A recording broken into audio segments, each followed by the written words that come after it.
আপনি কি জানেন পৃথিবীর কিছু দেশে সেনাবাহিনীতে চাকরি করলে মাসে লাখ লাখ টাকা আয় করা যায়। কিছু দেশে একজন সৈনিকের বেতন অনেক বড় কোম্পানির চাকরি থেকেও বেশি। কিন্তু কোন দেশের সেনাবাহিনীতে সবচেয়ে বেশি বেতন দেওয়া হয়? আজকের ভিডিওতে আমরা দেখব 2026 সালে বিশ্বের সেই 10টি দেশ যাদের সেনাবাহিনীতে বেতন সবচেয়ে বেশি। ভিডিওটি শেষ পর্যন্ত দেখুন, কারণ 1 নম্বর দেশটি আপনাকে সত্যি অবাক করে দেবে। নম্বর 10-এ আছে সিঙ্গাপুর। সিঙ্গাপুরের সেনাবাহিনীতে বেতন অনেক বেশি এবং নিয়মিতভাবে আপডেট হয়। একজন নতুন সৈনিক মাসে আনুমানিক প্রায় 1.5 থেকে 2.5 লাখ টাকা পেতে পারে এবং অফিসারদের বেতন 4.5 থেকে 6 লাখ টাকার মধ্যেও যেতে পারে, তবে র্যাঙ্ক অনুযায়ী। এখানে ফ্রি বাসস্থান, চিকিৎসা এবং বিভিন্ন ভাতা দেওয়া হয়। বিশেষ করে স্কিল অনুযায়ী অতিরিক্ত বোনাস এবং ইনসেন্টিভ পাওয়া যায়। এছাড়া চাকরি শেষে পেনশন, গ্র্যাজুয়েট এবং পুনর্বাসনের সুযোগও থাকে। তাই সিঙ্গাপুরের সেনাবাহিনী শুধু শক্তিশালী না, বরং উচ্চ বেতন ও সুযোগ সুবিধার দিক থেকেও অনেক এগিয়ে। এরপর 9 নম্বরে আছে কুয়েত। কুয়েতের সেনাবাহিনীতে বেতন অনেক আকর্ষণীয়, বিশেষ করে মধ্যপ্রাচ্যের দেশগুলোর মধ্যে বেশ ভালো। একজন সাধারণ সৈনিক মাসে প্রায় 2 থেকে 3.5 লাখ টাকা পেতে পারে, আর অফিসারদের বেতনও 4 থেকে 6.5 লাখ টাকার মধ্যেও যেতে পারে র্যাঙ্ক অনুযায়ী। এখানে ফ্রি বাসস্থান, চিকিৎসা এবং পরিবারের জন্য বিভিন্ন সুবিধা দেওয়া হয়। অনেক ক্ষেত্রে ট্যাক্স কম হয়, নেট আয় আরও বেশি থাকে। এছাড়া চাকরি শেষে পেনশন এবং অন্যান্য আর্থিক সুবিধাও পাওয়া যায়। এরপর 8 নম্বরে আছে জাপান। জাপানের সেনাবাহিনী, যাকে সেলফ ডিফেন্স ফোর্সেস বলা হয়, তাদের বেতন বেশ স্থিতিশীল এবং সম্মানজনক। একজন নতুন সৈনিক মাসে প্রায় 2 থেকে 3.5 লাখ টাকা পায় এবং অফিসারদের বেতন 5 থেকে 7.5 লাখ টাকার মধ্যেও যেতে পারে অভিজ্ঞতা অনুযায়ী। এখানে বাসস্থান, ভাতা, চিকিৎসা এবং পরিবারের জন্য বিভিন্ন সুবিধা দেওয়া হয়। তাদের কাজের পরিবেশ খুবই শৃঙ্খলাপূর্ণ এবং প্রযুক্তি নির্ভর। জাপানে চাকরি শেষে পেনশন এবং অবসর সুবিধাও ভালো পাওয়া যায়। এরপর নম্বর 7-এ আছে ফ্রান্স। ফ্রান্সের সেনাবাহিনীতে বেতন ভালো এবং ধীরে ধীরে বেতন বাড়ে। একজন নতুন সৈনিক মাসে প্রায় 2 থেকে 2.5 লাখ টাকা পেতে পারে। অফিসারদের বেতন 4 থেকে 5 লাখ টাকার মধ্যেও হয়ে থাকে। এখানে ফ্রি চিকিৎসা, বাসস্থান ভাতা এবং খাবারের সুবিধাও দেওয়া হয়। এছাড়া বিদেশের কোনো মিশনে গেলে অতিরিক্ত ভাতা এবং বোনাস পাওয়া যায়। চাকরি শেষে পেনশন এবং অন্যান্য আর্থিক সুবিধাও এখানে থাকে। এরপর নম্বর 6-এ আছে যুক্তরাজ্য। যুক্তরাজ্যের সেনাবাহিনীতে বেতন বেশ আকর্ষণীয় এবং অভিজ্ঞতার সাথে দ্রুত বৃদ্ধি পায়। একজন নতুন সৈনিক মাসে প্রায় 3 থেকে 6 লাখ টাকা পেতে পারে এবং অফিসার পদের বেতন 6 থেকে 9 লাখ টাকার মধ্যেও থাকে র্যাঙ্ক অনুযায়ী। এখানে বাসস্থান ভাতা, চিকিৎসা এবং পরিবারের জন্য বিভিন্ন সুবিধা দেওয়া হয়। বিদেশে মিশনে গেলে অতিরিক্ত ভাতা এবং বোনাস পাওয়া যায় এবং চাকরি শেষে পেনশন এবং অবসর সুবিধাও ভালো থাকে।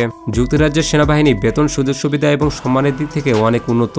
এরপর 5 নম্বরে রয়েছে জার্মানি। জার্মানির সেনাবাহিনী শুধু বেতনের জন্য নয়, ওয়ার্ক লাইফ ব্যালেন্স আর নিরাপত্তার জন্য বিখ্যাত। একজন নতুন সৈনিক মাসে প্রায় 3 থেকে 3.5 লাখ টাকা পায়, আর অফিসারদের ক্ষেত্রে বেতন 5 থেকে 10 লাখ টাকার মধ্যেও যেতে পারে। জার্মানিতে সবচেয়ে বড় সুবিধা হলো নির্দিষ্ট সময় ডিউটি, অতিরিক্ত চাপ কম। তারা পরিবারের সাথে সময় কাটানোর সুযোগ পায়, যা অন্য অনেক দেশের সেনাবাহিনীতে কম দেখা যায়। এখানে উচ্চমানের স্বাস্থ্যসেবা এবং ফ্রি ট্রেনিং সুবিধা দেওয়া হয়। চাকরি শেষে অনেক সময় সরকারি বা ভালো প্রাইভেট চাকরিতে ঢোকার সুযোগ থাকে। এরপর নম্বর 4-এ রয়েছে কানাডা। কানাডার সেনাবাহিনী বেতনের পাশাপাশি শিক্ষা ও ক্যারিয়ার সুযোগের জন্য বিশেষভাবে পরিচিত। একজন নতুন সৈনিক মাসে প্রায় 4 থেকে 5 লাখ টাকা পেতে পারে। অফিসারদের অভিজ্ঞতা অনুযায়ী বেতন 5.5 থেকে 10 লাখ টাকার মধ্যেও থাকে। এখানে সবচেয়ে বড় সুবিধা হলো সরকারি খরচে উচ্চশিক্ষা নেওয়ার সুযোগ। অনেক সৈনিক চাকরির পাশাপাশি ডিগ্রি বা বিশেষ ট্রেনিং করতে পারে। এছাড়া বাসস্থান ভাতা, চিকিৎসা এবং পরিবারের জন্য ভালো সুবিধা দেওয়া হয় এবং চাকরি শেষে সরকারি চাকরি বা ভালো সিভিল জব পাওয়ার সুযোগ থাকে। এরপর নম্বর 3-এ আছে অস্ট্রেলিয়া। অস্ট্রেলিয়ার সেনাবাহিনী উচ্চ বেতন প্লাস লাইফস্টাইল সুবিধার জন্য বেশ পরিচিত। একজন নতুন সৈনিক মাসে প্রায় 4 থেকে 6.5 লাখ টাকা পেতে পারে। এছাড়া অফিসারদের বেতন 6 থেকে 14 লাখ টাকার মধ্যেও যেতে পারে। এখানে সবচেয়ে বড় সুবিধা হলো ফ্রি বা কম খরচে বাসস্থান এবং ভাতা। এছাড়া খাবার, চিকিৎসা এবং পরিবারের জন্য ভালো সুবিধা দেওয়া হয়।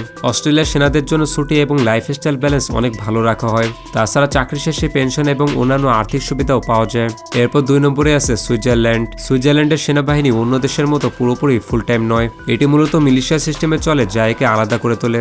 এখানে অনেকেই নিয়মিত চাকরির পাশাপাশি সামরিক প্রশিক্ষণ ও দায়িত্ব পালন করে। একজন সৈনিক দায়িত্ব অনুযায়ী মাসে প্রায় 6.5 থেকে 12 লাখ টাকাও পেতে পারে। অফিসারদের ক্ষেত্রে এই বেতন আরও বেশি হয়, বিশেষ করে বিশেষ দায়িত্বে। এখানে সবচেয়ে বড় সুবিধা হলো কম সময়ের ডিউটি কিন্তু ভালো পারিশ্রমিক। এছাড়া প্রশিক্ষণ চলাকালীন খাবার, ভাতা এবং অন্যান্য সুবিধাও দেওয়া হয়। তবে চাকরি শেষে সরাসরি পেনশন না থাকলেও অনেক ক্ষেত্রে সরকারি সুবিধা ও নিরাপত্তা দেওয়া হয়। এরপর 1 নম্বরে আছে যুক্তরাষ্ট্র।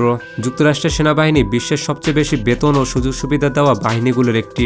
একজন নতুন সৈনিক মাসে প্রায় 3 থেকে 7 লাখ টাকা পেতে পারে। তাছাড়া অভিজ্ঞতা বাড়লে এই বেতন ধীরে ধীরে অনেক বেড়ে যায়, আর অফিসারদের বেতন 8 থেকে 24 লাখ টাকাও হয়ে থাকে র্যাঙ্ক অনুযায়ী। এখানে সবচেয়ে বড় বড় সুবিধা হলো জিআই বিলের মাধ্যমে ফ্রি উচ্চশিক্ষার সুযোগ। এছাড়া বাসস্থান ভাতা, চিকিৎসা এবং পরিবারের জন্য শক্তিশালী সাপোর্ট দেওয়া হয়। আর বিদেশে মিশনে গেলে অতিরিক্ত ভাতা এবং বোনাসও পাওয়া যায়। চাকরি শেষে পেনশন এবং ভেটেরান সুবিধা অনেক উন্নত। সব মিলিয়ে বলা যায় যুক্তরাষ্ট্রের সেনাবাহিনী বেতন, সুযোগ সুবিধা এবং ভবিষ্যৎ নিরাপত্তার দিক থেকে বিশ্বের সেরা। এখন আপনি বলুন, আপনি কোন দেশের সেনাবাহিনীতে চাকরি করতে চান? আপনি কি আগে জানতেন সেনাবাহিনীতেও এত বেশি বেতন পাওয়া যায়? কমেন্টে জানান।